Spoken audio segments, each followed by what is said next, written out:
Good evening, ladies and gentlemen, and welcome to another edition of Risen's Dark Tales. Now, I don't consider myself to be much of a chef, but when I do cook a meal, I prefer to use only the most quality of ingredients.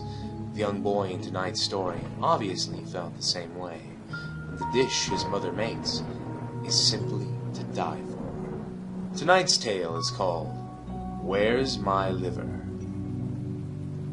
Go straight to the store and don't fool around, his mother said sternly as she handed over the money.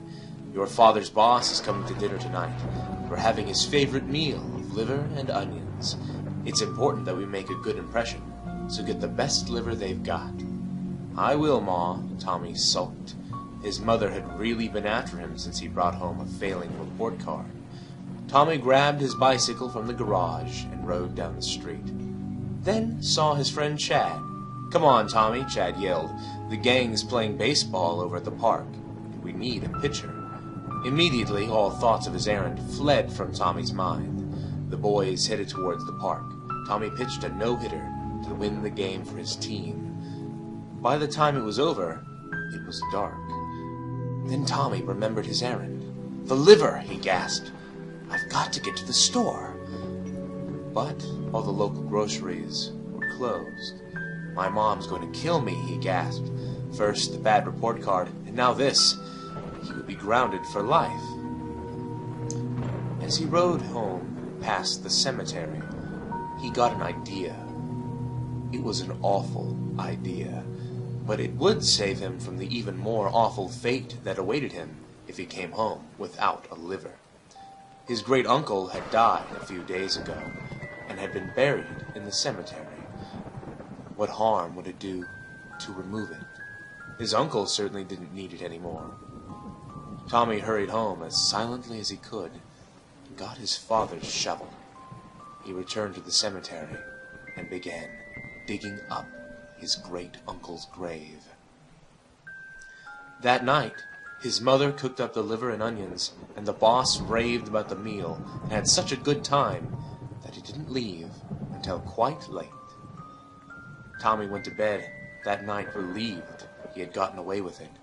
He fell asleep almost as soon as his head hit the pillow, but woke with a start soon after, sure that he had heard a voice.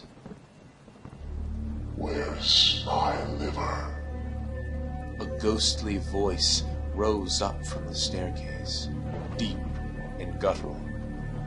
Tommy gasped in fear and flung himself under the covers as the thud of heavy footsteps reached the top of the stairs. Thump, thump, thump.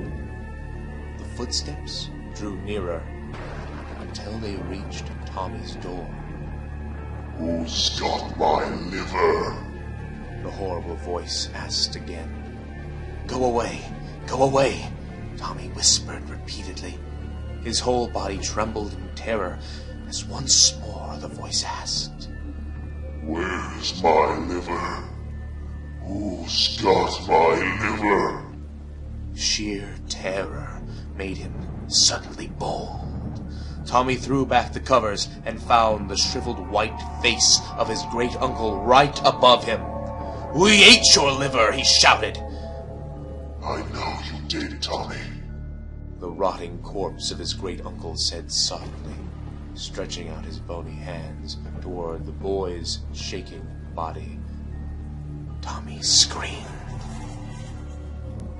The next morning, Tommy's parents discovered their son lying dead on top of his bed. His liver had been ripped right out of his body, but the autopsy proved the boy had already died of fright before his liver was removed. And that concludes our story for the night, ladies and gentlemen. And remember to return everything you borrow from your relatives. They might just come looking for it.